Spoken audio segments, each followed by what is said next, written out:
You're watching the KGP pregame show, live from the KGP studios in downtown Cambridge, Ohio. Your source for the latest local sports highlights, interviews, and information.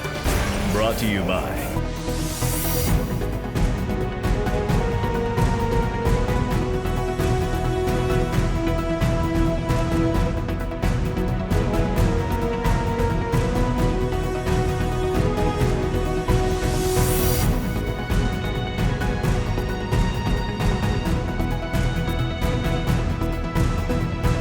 And now, let's go live to the guys in the studio. Good evening, and welcome to another edition of the KGP pregame show, coming to you live from the beautiful and luscious KGP studios here in downtown Cambridge, where we're going to look back at week 3 of the high school football season and look forward to tomorrow night's big games in week number 4. I'm merely Tom Strasser, and yes, he's back, hammering Heath Dawson, who was away on assignment for some material that's going to be on the show later down the road. And I'll just pause a second, Heath. Let our fans out there continue their standing ovation for you. Okay, everybody can have a seat now. I can say I've been around the world, and I couldn't find a better pregame show. So there we go. All right. And, of course, none other than Mr. Consistent and Reliable here on the show. None other than Darren McCullough, D-Train. And Train, as always, I don't want people to take you for granted. I'm glad you're here again. Yep. I'm always here. Consistent, reliable. And you want to talk about consistent and reliable. That's our sponsors that help make this show possible. Buffalo Wild Wings, Cons, Basic Systems, Muskingum Valley Health Centers, Simple Windows and Doors, and John Valentine Insurance Agency. If you're in these local businesses, be sure to tell them thanks for sponsoring the KGP pregame show. And fellas, before we go to our next segment and look back upon week number 3, this is the week between 3 and 4 that the high school teams across the state of Ohio, if they're going to opt out of the playoffs, they do it this week. Mm-hmm. Now remember, it's a 6-game regular season. Week 7 starts the playoffs. Then you can fill in to get your 10 games in. We talked about that on our first show. But guys, since we're at technically the midpoint of the season, 3 games down, 3 regular seasons to go, kind of some surprises and some feel-good stories going on in Guernsey County. And Heath, what about the Cambridge Bobcats through their first 3 games? Yeah, I mean, we've talked about it off air, just the surprising offense of Cambridge. You know, coming into the season, we thought their defense was going to set the tone, and obviously the defense has been good. New Philly, a little tough, but when isn't New Philly tough? But, I mean, Cambridge's offense, you know, with what they had to replace, you know, Caden Moore coming in at quarterback now, losing Trayvon Jeffrey at running back, and Logan Mobilini coming in. Their offense has not missed a beat, and I would perhaps say it's every bit as good as it was last year, and maybe even running on better cylinders this year. So hats off to Coach Leak and his staff for getting that offense going this year. That's been impressive to me. And thanks for that plug, because you're right. We talked about it with all the restrictions, only 1 scrimmage. You got a new coach, new coaching staff, new system. And we knew their defense would, you know, it's easy for the defense to carry over and stuff and play the way especially the way they played last year. But offensively, I think that's been really the biggest surprise when you look at the Bobcats. And sitting there at 2-1, Heath, that's not too bad. In Division 4, there's about 103 schools. Cambridge right now, unofficially, they're sitting at about the 38th spot. So 38 out of 103 Who would have thunk? Yeah, with what they lost, offensively. Yeah, I mean, sitting where they're at, another game this week to make another statement. So, I mean, I'm very impressed with what Cambridge done early on in the first 3 weeks. Okay, and did you say impressive? Oh, yeah. Train, you look down in Byesville, the Meadowbrook Colts, the best you can do after 3 games is win 3 games. And they've not only have they done that, they've done it rather convincingly. Well, as Urban Meyer says, what's the best thing about being 3-0? You got a chance to go 4-0. So, I mean, in one word to describe Meadowbrook right now is just dominant. They've dominated on the defensive end. They've dominated on the offensive end. They've only given up 21 points through the 3 games, so that's averaging 7 per game, including only 8 in the past 2. They've outscored their opponents 120-21. Last 2 games outscored them 100-8. So they're putting up points and they're shutting teams down, getting a lot of 3 and outs. And like Coach Clendenning, he was on here last week. He has been preaching details. They're picking up the minor things, the little details, and it's making a big difference down in Byesville. And Train, when you look at Meadowbrook, they lost some talent off last year's squad. We talked about Cambridge, and a lot of people going, wow, 2-1 with everything that was against them. We talked about coming in. Meadowbrook, I don't think it's surprising necessarily that they're 3-0, but it's the dominance, because it almost feels like the college football season where you're trying to impress a committee. Years past, the computers determine where you're seated. Now, we talked about Cambridge, where they're at right now. Meadowbrook 3-0 out of 103 teams, they're sitting at 18th. Now, a couple of teams of note that ahead of them, St. Clairsville was sitting number 1 in Division 4. But Meadowbrook 3-0, and you want to be able to impress the other coaches because they're going to vote. And Meadowbrook, I think the surprise is the way they have dominated. Yeah, I mean, it seemed like whatever play they've called the past 2 weeks, past 2 Fridays, has worked. I mean, when you're clicking on all cylinders like they are right now, it makes a game of football a lot easy and a lot of fun, because when you win, you're having fun. And then, fellas, the other school in the county, when you go down to Old Washington, Buckeye Trail right now, they lost to an outstanding team, Malvern. We'll talk about that. You see the score game, as the old adage, much closer than the score would indicate.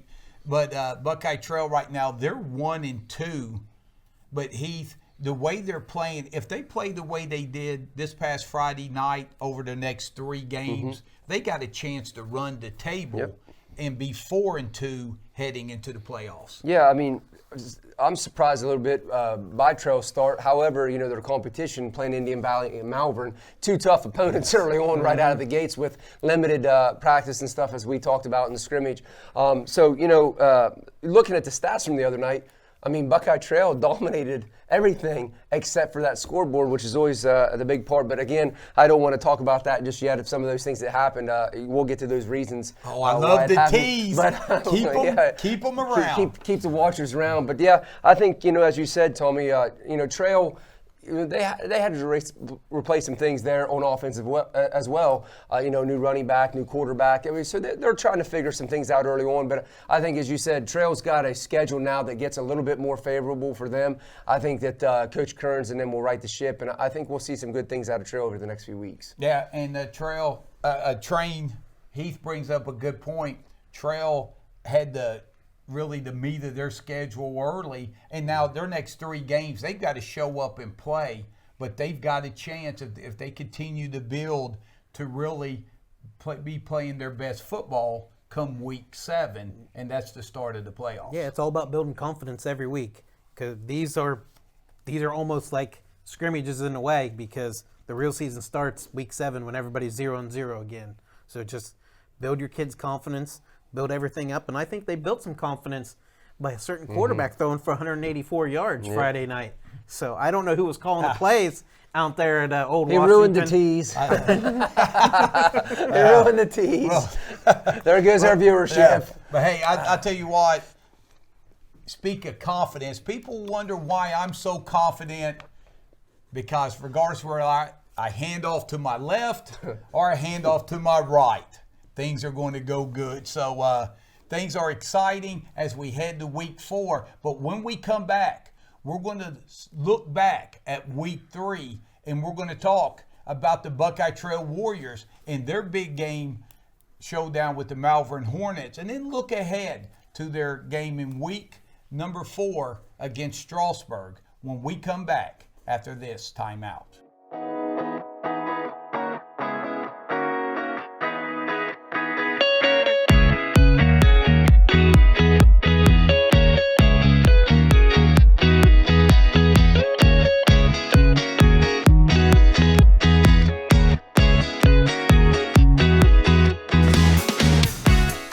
Welcome back to the KGP studios for this evening's KGP pregame show. And again, we want to thank our fine sponsors, Buffalo Wild Wings, Cons, Basic Systems, Muskingum Valley Health Centers, Simple Windows and Doors, and John Valentine Insurance Agency. And it's a big week of high school football tomorrow night on the KGP TV shows, where we'll be bringing you 4 games this week. You'll be able to live stream Magnolia at River, Bridgeport at Bellsville, as well as Strasburg at Buckeye Trail, a game I'll be fortunate enough to be at and do with the five-time, I say, broadcaster of the year, that is, the true Hall of Famer, Woody Biggs. Wow. And then my partners in crime, they'll be at the big game in Byesville, Coshocton, at Meadowbrook. So 4 games at River, at Bellsville, at Trail, and at Meadowbrook. So if you're not lucky enough to have a ticket, be sure to tune in to KGP TV on Facebook and YouTube to watch these 4 games. And fellas, speaking of Old Washington, Buckeye Trail opened up their home season last week against the undefeated Malvern Hornets. The Hornets with probably the best quarterback Buckeye Trail will face, Dirk Hutchison. Talking about living up to the billing. And it was a very entertaining game. But Trail, just really to talk to Coach Kearns today and ask him about the game, he summed the game up in 2 words: missed opportunities for the Warriors. Yeah, and thanks for my pin back, Tommy, by the way. You're welcome. Anyways, yeah, I mean, when you go down through the stats and you start looking at the game, I mean, 24-8, you think, well, Malvern, had that handily. But if you start going down through the stats, you look at total offense, check for Trail. Time of possession, check for Trail. More passing yards, check for Trail. Less turnovers, turnovers, penalties, check. I mean, you just start going through. 3rd down conversions, 5 of 16 for Trail, only 3 of 12 for Malvern. You look at the stats, and I mean, you would think that Trail won the game, but to me, the game come down to 2 big plays: a 68-yard touchdown completion from Hutchinson, and then the huge 52-yard pick 6 by Malvern. Those 2 big plays was the difference of the ball game for Trail. Yeah, and the thing was, Train, when you look at those 2 plays, first of all, to read in the long touchdown bomb to Severs that Hutchison threw, it was one of those where he drops back to throw the football. He's got all day to throw. He's covered, and then your DB's looking at the quarterback, and Severs just broke long, and he laid a bomb out there for that one. And the last touchdown, very deceiving. Buckeye Trail down 10, no timeouts. They get down in the red zone, about 21 seconds left. You need 2 scores. If you throw it underneath, they're going to let you have that tackle you. You get 1 play, and the game's over. You have to throw it to the end zone. So the Warriors, they threw it to the end zone trying to get something, and White, their outstanding linebacker, jumped it and then took it to the house. And those are 2 big plays right there that really, the Warriors couldn't overcome. Yeah, and like Coach Kern said after the game, he said it was a game of inches. And like you said, the missed opportunities. There was a lot of times they were in fourth and short, had an opportunity to get a first down, maybe at the Malvern 11. I think it's 4th and 3 at the Malvern 11. Couldn't convert. Just converting those big plays on 3rd and short, fourth and short really hurt them. And then, like you said, that interception, it's an 18-8 game. Kind of changes the momentum a little bit, and Malvern got off to that good start to jump out into an 18-0 lead. And Heath, it truly was a game of inches. What Train said, in the first half, the Warriors moved the ball, get down there in the red zone deep twice, and have, a 4th and 3 and then a 4th and 1. And both times they go for it, which they should have. The sticks come out to measure, and they're literally, inches short. If those are converted to first downs, they probably are converted to touchdowns. And that's a big difference. But Trail down 18-0, scored late in the first half. Opening kickoff of the second half, Trail gets the ball. Bates brings it all the way back deep in Malvern territory. Warriors have a chance to score, make it a one-score game.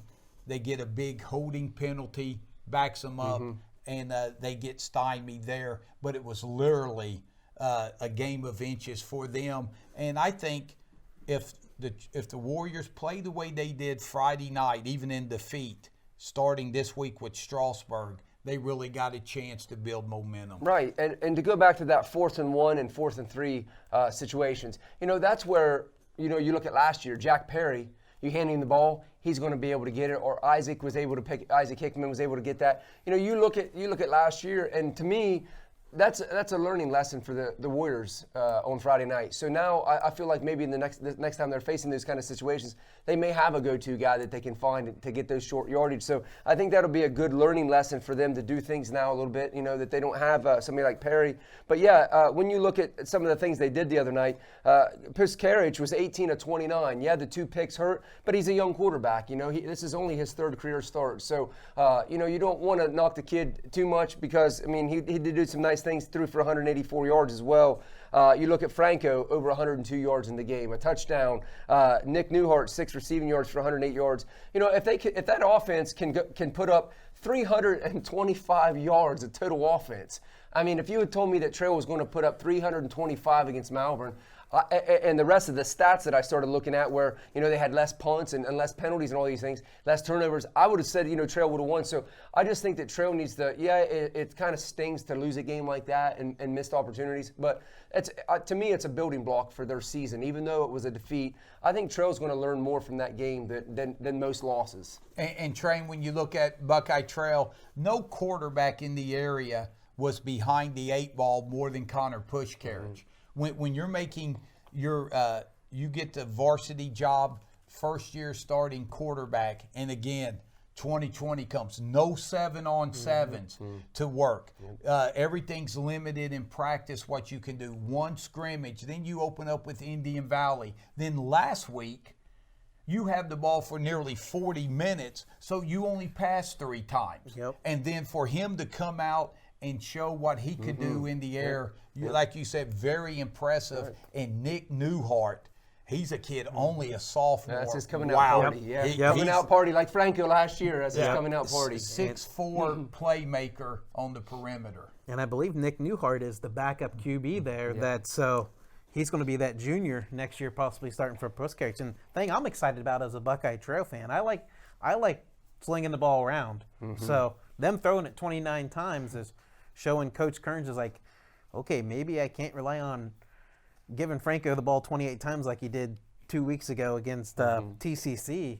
But also Franco showed his little bit of diversity too, because he threw a 17-yard completion during the game. So he's opening the bag of tricks a little bit and kind of open up the playbook a little more, having more confidence in those kids it's only going to make them better. And if you would have told Donnie before the game that Pushcarich is going to throw 29 times, he probably would have started sweating, you know what I mean? But, the kid played well, and I think, like we all said, being young, man, and early in a career, you can't take that away from him. You don't know how hard that is. You know, we've had some quarterbacks the last few years have been in that situation. So I think Connor is a good kid. He's a good leader. As Coach Kern said, he just has that it factor, and I think that it factor will shine through as the season goes on. And we got to give him a shout out on how great of a job he does on the senior spotlight. Yeah, right? Yeah, a great kid. And you talking about still the playmaker in bell cow, that's Franco Rome. After 180 yards the week before, Malvern was keyed on him, and they tried to contain him, but that's not easy to do, as I believe he still went over. Yeah, the 102. Yeah, 102, little over 4 yards a carry. I mean, the kid is a talent. We knew that last year, you know, and he took a back seat, to his credit. Last year with Jack there and some other athletes, you know, but now it's, you know, Franco's starting to get his time to shine, but I bet he would say I would rather had 2 yards and get the win. You know, that's the kind of kids that I think Coach Kearns has down there, as they are definitely a team for sure. So yeah. And now, guys, you look ahead to tomorrow night, Buckeye Trail at home again on KGP TV. In come the Strasburg Tigers, a team coming off a big win, and they're looking for some momentum as well. Now, Malvern beat Strasburg by 3 scores, beat Trail by 2 scores. But Trail's got to feel like, you know, at home, they've got to like their chances. But the Tigers, they're going to come in with confidence after a big victory last week. Yeah, and they've got a quarterback who might be a superhero, Cape Shoeball. One of our favorite things to do here is like kids' names, but Cape Shoeball, good quarterback for the Tigers. Last week in a win, 28-6 win over East Central, he went 10-19, 179 yards and 2 scores. So coming off of having to play Hutchinson last week, now they got to face Shoeball, another capable slinger. Tayshawn Curtis is a guy they're going to have to keep an eye on too. He's a big play kid, 4 receptions, 87 yards and 2 TDs last week. Also, to add to the mix, the running back, Lucas Lindsay, he can also pound the rock for him. So I wouldn't say, you know, that Trail's got an easy week, but they've got some guys that they're going to have to focus on if they're going to want to get that victory. Yeah, and I tell you, first of all, a couple of members out that work out at East Guernsey, they have the nickname Cape, which, you know, signifies that they kind of can do it all. Right. And if you've got a name Cape, I like that. Yeah, I do. I like that name. So if he lives up to their expectations and what they can do out at Trail, he's going to be another handful for the Warriors. And Train, what's a couple of keys you think the Warriors need to do well Friday night if they want to get back on the winning track and get back to 500? I think they can't overlook Strasburg. I mean, they played the same tough schedule that Buckeye Trails played the first 3 games. They lost to Sandy Valley week 1, Malvern week 2, and then they beat East Canton week 3. But, I mean, they've got that same tough schedule. I think Coach Kearns has got to get his kids motivated and ready to play like he always will, and got to talk about winning the game in the trenches. That's going to be the key for Buckeye Trail. If they can win that game in the trenches with their big guys up front, get that running game going, it's going to open things up for Press Carriage and open up things for Nick Newhart down the field or whoever's the wide receiver they're looking to go to this week. Yeah, and again, Franco Rome will be keyed on, but look for Trail to continue to build momentum really as their offense becomes more and more balanced. And I expect a big performance from the Warriors Friday night. And guys, as we go to break, speaking of Buckeye Trail Warriors, I want to give a shout out to senior football player Marcus Masters. And Marcus, last year, as his junior year, week 2 of the high school football season, on a Saturday night, tore his ACL and missed the season.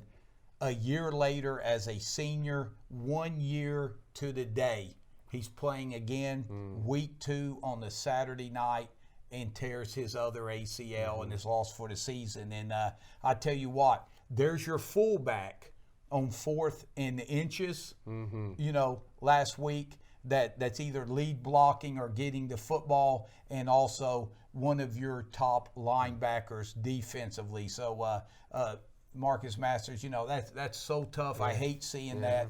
To learn that kind of perseverance at that young of an age, it's a tough lesson, but we wish him well for sure. Yeah, and he'll be okay, and it's great to see him out there on the sideline encouraging and his teammates. So Marcus, proud of you, my man, and we hope everything, and we'll be hoping and praying that everything goes well with your knee and your recovery. So that takes care of our Buckeye Trail segment.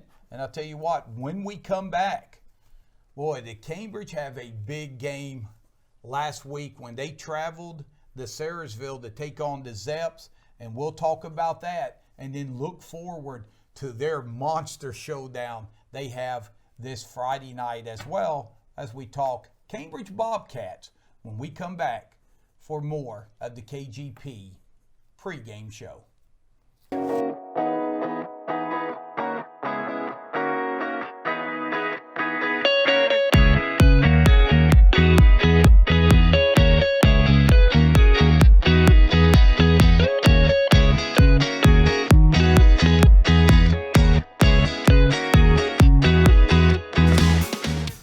Welcome back to the KGP studios for this evening's and this week's edition of the KGP pregame show, brought to you by John Valentine Insurance Agency, Simple Windows and Doors, Muskingum Valley Health Centers, Basic Systems, Cons, and Buffalo Wild Wings. And fellas, we looked at the Buckeye Trail Warriors last segment. Now, the Cambridge Bobcats, who moved their record to 2-1 on the season. And Heath, when you go back to the last Friday night, special game, 2 Mount Union grads meeting on the sidelines with Coach Ray Leak of the Bobcats, Jesse Wells of the Shenandoah Zeps. First ever meeting on the football field. A lot of interest. Shenandoah undefeated going in, but Bobcats went in and made a statement. Yeah, as we hear it sounded like a motorcycle peeling out there. That's kind of maybe the soundtrack of Cambridge the other night. They got off to a fast start. That was one of the keys. Logan Mobilini with a huge 23-yard run early in the game, and then they just kept building that lead. And then Justin Bartlett had a huge pick six. They're up 21-0 after the first quarter, and I'm pretty sure that Coach Wells and the Shenandoah sideline was thinking, what in the world just happened, because nobody expected Cambridge to go in there and march, all over them the way they did that early. And then in the second quarter, it was just more a Cambridge show. They took a 35-0 lead into the half. And you would have told me that before the game, even though I have faith in the Bobcats. I was very surprised in their first half performance the other night. And Train, if my partner in crime was surprised, Shenandoah had to be surprised. But when you get down 35-0, your game plan kind of changes. And when you become one-dimensional offensively, trying to get back in the game, that plays into a good defense like the Bobcats. Yeah, and they took advantage of it. Like you said, Bart with a pick six, they had 2 pick sixes. Their defense forced 4 turnovers, and they had 3 sacks. So if you started the Cambridge defense fantasy football, you got some good points there. I mean, their defense was all over the field, especially in the first half. And you got to tip your hat to Shenandoah. They could have easily just folded the tents at halftime, being down 35-0. But they outscored Cambridge 8-0 in the second half. So maybe there were some backups in at that time, maybe not. But they made the adjustments at halftime that were needed. And unfortunately, for them, they dug a hole too deep to overcome. And again, Heath, when you look at the offense for Cambridge, they continue to improve, and their sophomore quarterback made plays when he had to. Yeah, it goes back to last year, in my opinion. This whole thing started last year when Cambridge's defense, in those first 2 games, going back to last season, they were in a hole early, and that defense kept their team in games, even though they were getting beat. And as the season wore on, it was the same way. And then this year they come out and their defense is helping their offense. By creating, as Train said, 4 turnovers. When you limit another team to 41 yards of rushing, and especially an offense like Coach Wells usually runs, that's saying something. And then, with their defense doing the job, turning it over to the offense the way they did, Caden Moore, what can you say about him early in this season? I mean, taking over for his brother Cody that graduated this past season. 8 of 16, 94 yards, a touchdown to Owen Feldner. Caden, is getting it done on the ground.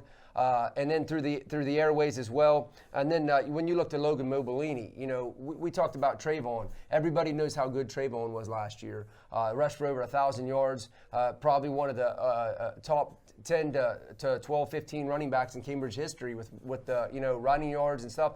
But when you look at what Logan's come out doing, replacing Trayvon, 17 carries for 130 yards and a touchdown. It just seems like we've been talking about those Mobilini boys. I know Sean will be happy about me talking about his boys, but I mean, it just seems like we keep talking about the Mobilinis every week. And then, of course, Bartlett, another huge night for him, a pick six.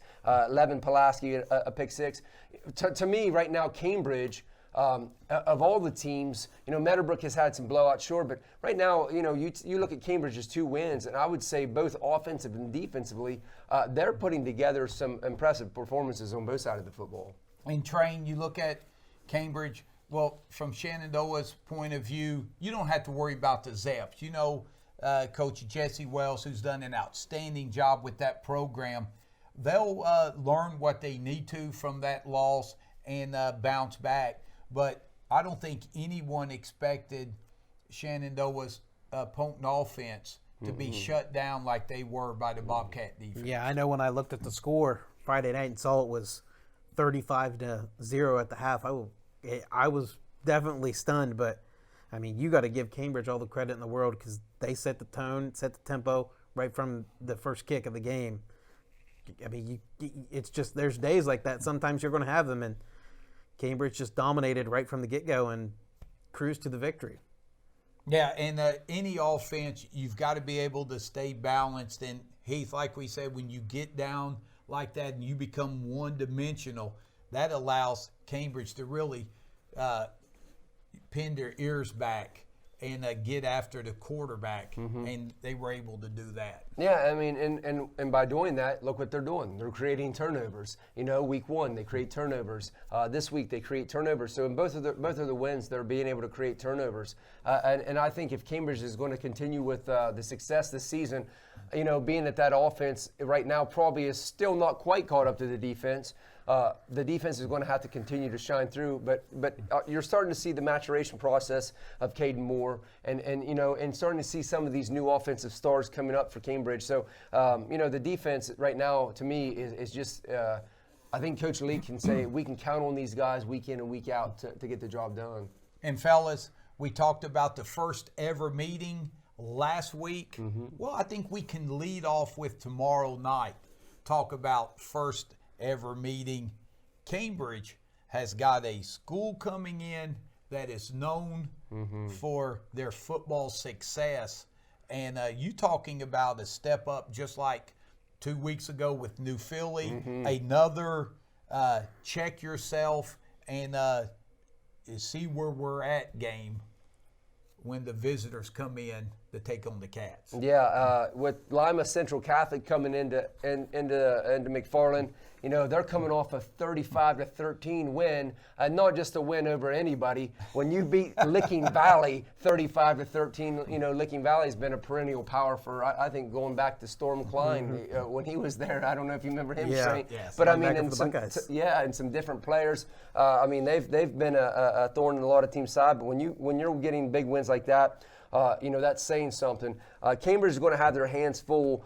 If their defense doesn't show up this week, I'll be surprised. But they're going to have their hands full because Rossi Moore is the guy that they're going to have to look out for. 144 carries last week and 2 touchdowns in that victory. And then their quarterback, Evan Unruh, is a dangerous slinger. And his favorite target, Sean Thomas, last week had 4 receptions for 81 yards. That trio of players is somebody that they're going to have to keep an eye on. But, I think that they like to run the ball with Rossi Moore. So that's somebody that Cambridge fans and their teams will have to keep an eye on. And, Train, if you're traveling as far as Lima Central Catholic is traveling this week to Cambridge, if you're willing to take your team on the road for that big of a trip, you must be putting a lot of talent on the bus. Yeah, you're going to take a long trip. It's a long trip from Lima to Cambridge. Well, my philosophy is, I think from the old ball coach Dave Lynn, I think he said there's no distance traveled too far for a win. So that, I mean, it's going to sting a lot if you don't get that win, but that long bus drive home is a lot easier when you're driving home with a W. And really, when you talk about the long bus ride in for them, that makes it imperative that Cambridge really in that first quarter tries, to get off to a good start and get that game to halftime where you still got a shot, and then you kind of shrink the game and then see what happens. Yeah, Cambridge needs to get off to the start they did last Friday versus Shenandoah. Tell you what, if their defense is able to get 2 pick sixes and they're able to run like Mobilini did, I'm sure Coach Leak will be super excited about that start. And Heath, what can they take from the New Philly game? Remember, that was another power that came in. Cambridge turned the ball over 4 times, got behind, and once again, you've got to be able to run and set up the pass and not become one-dimensional. What can they learn from the New Philly game to carry into this Friday night? Yeah, like you said, Tom, one of the biggest things is not getting behind the 8 ball early. They got down 21-3 in that New Philly game, and then, didn't right the ship in the second quarter. They're down 31-3 at the half. They cannot get down big to Lima Central Catholic this Friday, like they did against New Philly. And another thing is, like you said, balance. When you go back and look in that New Philly game, they had 3 turnovers through the air. So this week the offensive line is going to have to do a better job protecting Caden Moore, so he has a little bit more time to look around and find his receivers. And it just comes down to execution. If they can execute this Friday night and eliminate some of those mistakes like they did against New Philly, I think they'll be fine. Yeah, and again, a big showdown and a big game for Cambridge, and it's going to be very interesting to see. I'm sure the Bobcats will be excited coming off the big win in Sayersville last week, as they return to McFarland Stadium in what ought to be an entertaining game. The Bobcats, once again, they'll be a big underdog, but we met Coach Leak and got to talk to him. He loves the underdog role right there. And here's a chance for Cambridge, again, to could they make a statement across Ohio Friday night? And it ought to be a lot of fun. And good luck to the Bobcats in their big showdown at home. And again, we'd like to thank our sponsors, Buffalo Wild Wings, Cons, Basic Systems, Muskingum Valley Health Centers, Simple Windows and Doors, and John Valentine Insurance Agency. Be sure to thank them for sponsoring the KGP pregame show. We've talked Warriors, we've talked Bobcats. Now when we come back, we're going to talk about the 3-0 Meadowbrook Colts and their big game they have at home Friday night, as well as their impressive victory over New Lexington last week, as it'll be senior night in Byesville in KGP. That'll be one of the 4 games we'll be at. So we'll step aside and be right back.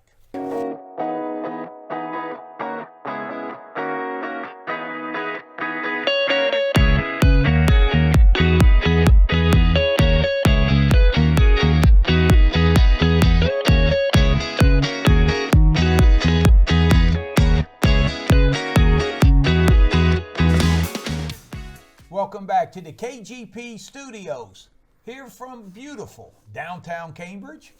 As we're another week edition of the KGP pregame show, we've talked about the Warriors, we've talked about the Bobcats, and now let's talk about the Meadowbrook Colts, who improved their record to 3 wins, still 0 losses, with a big victory at New Lexington against the Panthers, 49-8, and Train going into that game.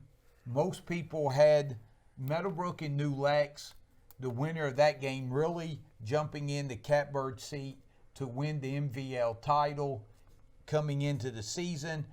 New Lex was picked by many to be the favorites, but this team from Byesville joining the MVL this year. Did they come in and make a statement or what? It was a little bit of a struggle there the first quarter, but once Meadowbrook found their footing, it was all over but the crying. And they really stepped it up and proved, hey, we're the new kids on the block, but you better watch. We're here to wreck this MVL party. Now, Train, I want to ask you. You were covering the game for KGP and giving us updates throughout the game. And I want to ask you, after a scoreless first quarter, over the next 2 quarters, Meadowbrook outscores New Lex in the second and third quarter 34-8 to put the game away. Then the fourth quarter, they pitch a shutout, outscoring them 15-0. What changed so big after a scoreless first quarter? I think it was confidence. The kids there were some mistakes made that first quarter that kind of hurt their confidence a little bit. A bad decision, a turnover, and their confidence was swaying a little bit. So give Coach Clendenny and his coaching staff, they coached the kids up, got them fired up and ready to go, and they took over starting that second quarter. And Heath, again, when you look at Meadowbrook, you look at the man under center, or in the pistol and shotgun, so to speak, Davis Singleton, 15 for 20, 75% passing. Again, 81 yards rushing, and slow start. But man, when Meadowbrook gets their offense in gear, he's the one, the straw stirring this offensive juggernaut. Yeah. I go back to week 1. We talked about Davis, and he was going to be the key cog for them. Train and I then covered the game against Crooksville in week 2, and what I noticed about him was just his decision making. It was a lot quicker this year. When he ran, he didn't run with hesitation. He found a hole and he went and decided he was doing it. And I mean, that just shows maturation on the football field. To me, he was a good player last year, but to me, this year he's a great player, and I think that's because he has grown as a football player. Yeah, and when you mention great players, the thing that really defines a great player, Train, is great players get their stats, but they make sure their teammates get theirs as well. And with what he's able to do, passing and running, has really opened up the rushing attack, and Tyler Lacey was just one that really took advantage of it. Yeah, Lacey had over 100 yards rushing and a touchdown, and then you got to give a shout out to his 2 junior receivers, Hunter Eubanks and Brady McManaway. They kind of stepped up, combining for 11 receptions and over 100 yards receiving. I mean, everybody's been talking Todd and McCall, the big outside threats going down the field, but Eubanks and McManaway. Easy for you to say. Eubanks and McManaway, they both kind of got the inside game going, little slants or inside routes, and they made a killing with it there for a while. And it opened up things down the field. And Heath, people are really keying on Todd. Yeah. With his explosive play. For good reason. Good news for New Lex is, they held them to 1 catch. But that 1 catch went 44 yards to the house and really put the game away. Right, and that's why I call him Big Play Jerome, because, I mean, last year he didn't get a ton of touches, but every time he did, he made something happen. Again, the other night, it made something happen. Go back to the week against Crooksville. Again, anytime he touches the ball, he makes things happen. He's just an exciting player, and there's a reason why teams key on him, but one of the neat things that's happening is, as he's not getting as many catches and things that he would like, his teammates are starting to show up, and that's one of the neatest things that I'm seeing out of Meadowbrook this year is that, just watching them, you can tell they're not chippy with each other, and you can tell that they're rooting for each other. That 2 running back system they've got going on, this week it was Lacey, but I mean, it might be one week that Schwartz has the better game. I think what I noticed the most about outside of that, camaraderie is that Meadowbrook plays fast. When you watch them against the other teams, it just seems like when Meadowbrook decides to turn on the jets, they have another gear that other teams just don't have this year. Oh, absolutely. And Train, you mentioned Eubanks and McManaway. We talked about Todd, and then Jonah McCall. Again, 2 catches, 44 yards, which makes Davis Singleton, 75% completion. He's throwing the ball downfield, but he's getting time behind that outstanding offensive line. Yeah, that offensive line. You got A.J. George, Rhett Dyer, Javi Maldonado, all seniors, Hayden Lloyd, junior, that's had playing time since a freshman. So they're so experienced. And then Marshall Dyer is thrown in there as the newbie at right tackle, but he's holding his own there. And when you get time and you dominate that line up front, it makes things easy. As you can tell, they had over 200 yards rushing too as a team Friday night. So again, they're just imposing their will on the opposition.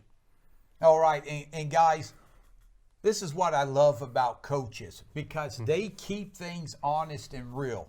Yeah, I was in Old Washington doing the Malvern game.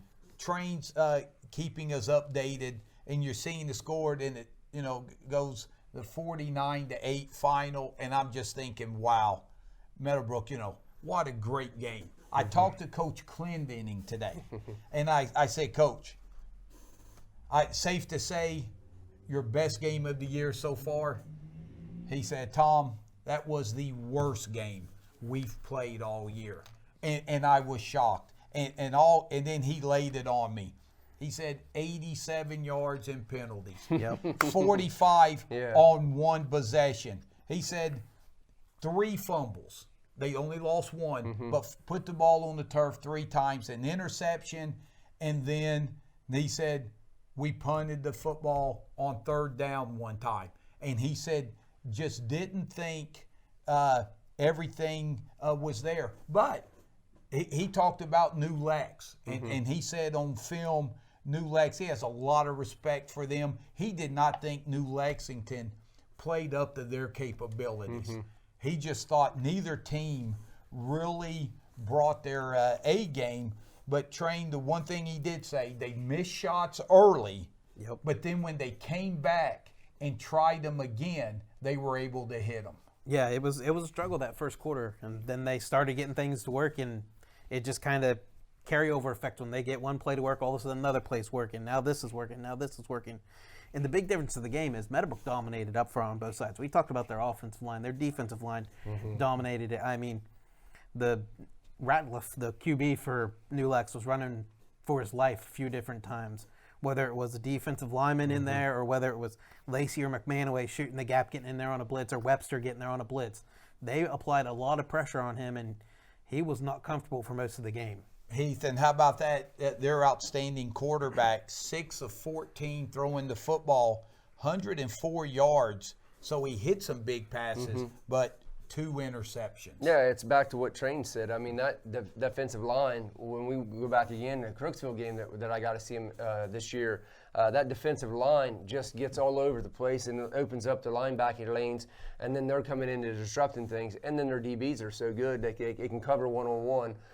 It makes it hard for a quarterback when the front 7 is able to dominate a game like that. So, when you go to each game this year, it's hard to say that Meadowbrook, has done very much wrong this year. By the way, they're up front has dominated defensively, offensively, and if you would tell me that that somebody was going to ever find anything to critique beating a school like New Lex 49-8 about, I would have been surprised, because there had been a day and time where we weren't going to be able to beat a New Lex team like that. But the thing is I do agree with Coach Clendening, the penalties and things, that's going to have to be shored up. But when you're taking quarterbacks like New Lex and making him look kind of pedestrian, I mean that's a testament to that defense and the coaching staff of Meadowbrook. And Train, we talk about New Lex. Don't let the score fool you. They've got a nice, talented football team. You go back to Monday night, you see Saquon Barkley, who went number 2 in all the fantasy drafts. He runs the ball 15 times for 6 yards. Big Ben had 9. And he, Big Ben out rushes Saquon Barkley. New Lex runs the football 27 times for 17 yards. And again, that Meadowbrook defense, it's about time they start getting more publicity than they're getting, because they're the real deal. Yeah, I mean, they meet whoever's getting the ball at the line or behind it, whether it's a defensive lineman or whether it's somebody, one of the linebackers, whether it's Rhett Dyer, Hayden Loy, Eric McCullough on the defensive line. You could even throw Javi Maldonado and A.J. George, kind of go into that defensive tackle nose guard spot. Your main linebackers, Josh Hupp, Brady McManaway, Tyler Lacey, Damon Webster. Damon Webster's been really surprising. I think he may be leading the Colts in sacks this year. He's been able to come on that outside blitz. Yeah, he's stepped up his game. Plays. Yeah, for sure. He looks a lot better from last season, for sure. I mean, he surprised me as well. But Hupp, 6 tackles and interception. Eubanks and McManaway, as you said, 5 tackles each. And Jonah McCall with a pick as well. And the defense to really hold New Legs to 8 points. That speaks volumes. But, guys, what is also speaking volumes is Coach Kohler Clendenning. This is his second year. And I tell you what, if this is my second year and you first year you win the ECOL title going out, you beat Cambridge in the Guernsey County Super Bowl, you turn things around starting out like 1-4 and win out. So Meadowbrook has won about 7 in a row roughly, carried over from last year. They're 3-0. And for Coach Clendenning to go, no, we've got to do better because the 87 yards of penalties, at one time they had more penalty yardage than their defense had given up. New Legs didn't have 87 yards total offense at the time. Yes, he wants to win the MVL title and all of that, but he is still looking down the road to week 7 knowing, guys, we're going to have to get better if we want to make a run in the playoffs. And I'm very impressed with that attitude and the statement and the message he is sending to his football team. He's like, hey, don't let all the pats on the back get to your head. That's our worst game we've played, and we've got to get better. And I remember telling Train week 2 against Crooksville, we were looking at the stats, and I said, Meadowbrook has more penalty yards than Crooksville does offensive yards at one point. And I remember saying, you know what? It may come down to a point that the only team that can stop Meadowbrook this year is Meadowbrook. So I can see where Coach Clendenning is coming from, where they've got to shore some of those things up so they don't get in their own way. And what was that one big word that last week Coach Clendenning preached about? I know I said it earlier, details. Yeah. He wants them to be detail-oriented. So those mistakes, that's not listening, that's not following your details. And Train, now this week, you and Heath will be in Byesville, Eugene Capers Field for a big game. It's senior night. It's the last home game for Meadowbrook. Well, through the regular season. They'll be back, hopefully, playoffs or regular season picks back up afterwards. But so it's senior night. The Coshocton Redskins come in. And a team Coach Clendenning is very leery of. Remember last year, senior night at Coshocton, everybody thought Meadowbrook would just walk over them. Meadowbrook trailed, had to score late. Singleton scores late. Then they have to get a defensive stand the last possession. Ruined senior night last year for Coshocton. Fellas, do you think that may be on the mind when the Redskins come down looking to do the same to Meadowbrook? Yeah, I'm sure that's one of the first things Coach Clendenning talked to his team. He's like, hey, last year we went up there and we were expected to blow those guys out. Well, they're a new team, we're a new team. You can't overlook anybody. I mean, and he's not looking past Coshocton, looking to whoever's next, and he's got his players doing the same thing. I mean, they had another thing, they had that onside kick by Jonathan McCall that helped get him some momentum last year in that game. But that game, like you said, came down to the wire, and so you can never take any team lightly. And Coach Clendenning thinks Coshocton may be better than they were last year, and knows that Meadowbrook's going to have to play well if they want to move to 4-0 on the season. But Heath, the one thing you pointed out during our production meetings when you were breaking down game film, you noticed last year Coshocton offensively was wing T about 65% of the time. Then they would go spread. Redskins, baby, they are all in on the wing T. But they have been able to hit some big passes out of it. But they're going to line up wing T and try to control the line of scrimmage and methodically work their way down the field. Which, if I'm a outsider, which I am, looking into the game, I would say awesome, because to me, one of Meadowbrook's strengths of their team is that defensive front. So Basically, if I'm Coach Clendenny and I say, hey boys, let's line them up and play some smash mouth football and see who the winner is. So I feel like Meadowbrook's front seven, if they've not been in the spotlight quite like they have deserved, as you guys were saying earlier, this is the week I think that they finally start being first name basis with the residents of Byesville. Yeah, and Train, I'll tell you, with your John Glenn ties, no one has to talk to you about the beauty of the wing tee. You watched it for many years. Now, here's the thing for the Redskins. The wing tee offense, it is at its best if you're playing with the lead because it's tough to read the keys and stuff like that. But if you get behind 2 scores against Meadowbrook, the wing tee, it's not the easiest offense to come back from a big deficit. So it'll be interesting to see if Meadowbrook can strike early and really get Coshocton behind the 8 ball. Yeah, running that wing tee, if you want to pass out of it, it's difficult because the wing tee is all about misdirection and counters and trying to confuse the defense. Well, if you know you're passing, you can't fake that handoff to this guy because they know it's not happening, so they're all automatically dropping back to coverage. But they, like I said, they can't overlook Coshocton. I know last week they beat Crooksville 49-21, and it was 27-21 at one point in the second half.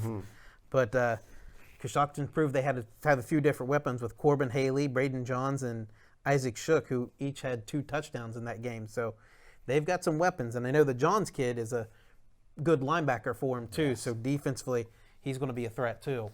But it'll be a lot of fun. Meadowbrook in the MVL, Coshocton decided to go in there with them along with the Riverview. So it's Coshocton and Meadowbrook, whenever they get together, I'm glad to see that rivalry, carries over now to the MVL, and it ought to be a lot of fun in Byesville. And we want to thank you for joining us here on the KGP pregame show, and a special shout out to our MVP tonight, and that's behind the camera, Carson Todd, producing the show and doing a great job. Carson, on behalf of all 3 of us, we truly are not worthy. So great job. Should we do the Wayne's Road? We're not worthy. There you go. We're not worthy. But I tell you what, we're going to tell you who is worthy. When we come back for our last segment, we've got a John Valentine Insurance Agency Defensive Player of the Game to give away, along with the Buffalo Wild Wings KGP Player of the Week. We'll see who gets that when we come back after this timeout here on the KGP pregame show.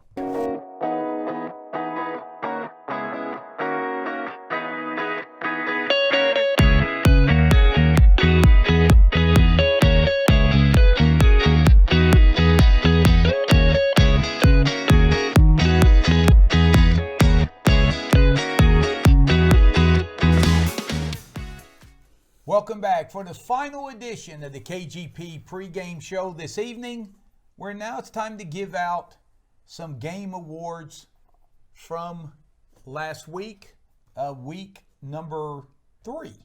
And I tell you, we've got a lot of people to look at, but first we want to thank our sponsors, Buffalo Wild Wings, Cons, Basic Systems, Muskingum Valley Health Centers, Simple Windows and Doors for sponsoring tonight's, as well as another sponsor, the John Valentine Insurance Agency Defensive Player of the Week. And Heath, we talked about a lot of defense on tonight's show, and we had a lot of standouts.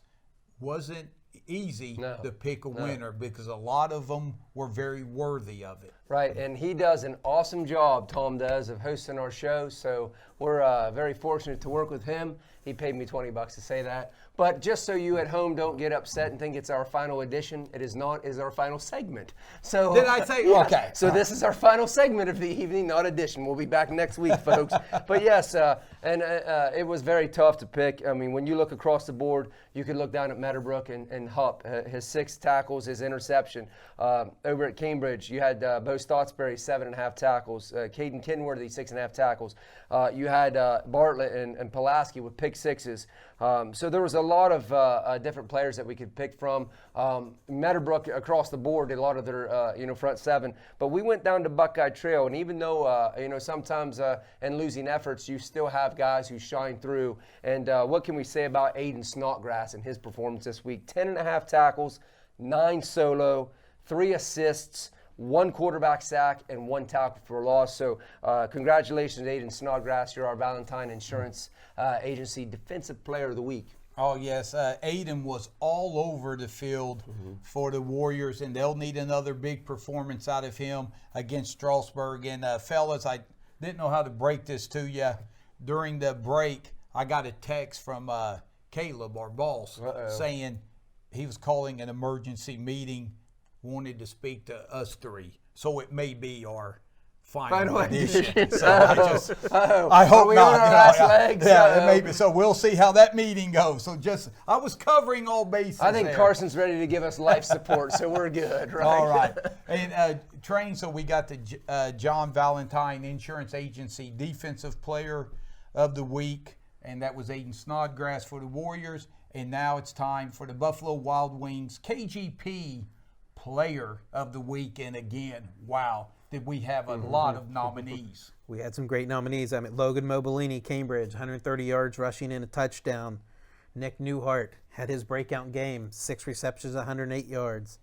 Franco Rome, consistent as always, breaks the century mark with 102 yards, rushing a touchdown, had 30 yards receiving, and threw for 17 yards. But in the end, we had to go to Byesville for Davis Singleton, who was 15 of 20 passing, 224 yards, 2 touchdown passes, and then sprinkled in 81 yards rushing and 2 touchdowns. So he's going to get the $25 gift card from B-Dubs, Buffalo Wild Wings.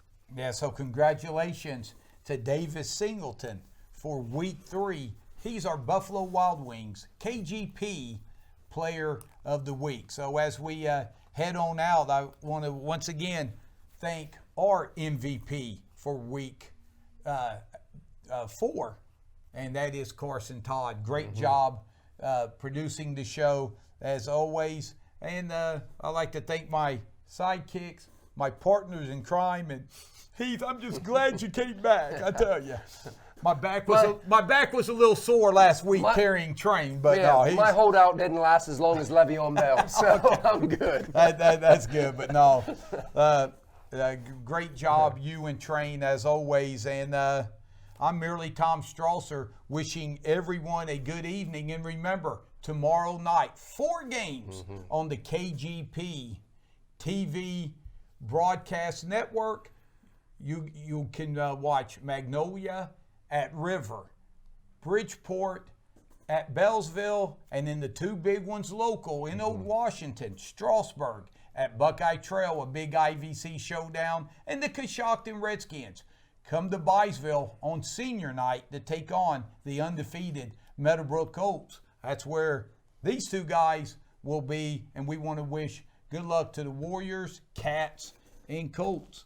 And look forward to seeing you next week on the KGP pregame show, where we'll talk more football. So on behalf of the KGP family, good night, everyone, and we'll see you at the games tomorrow night. You can count on me meeting you in the press box. Stay classy, Guernsey County.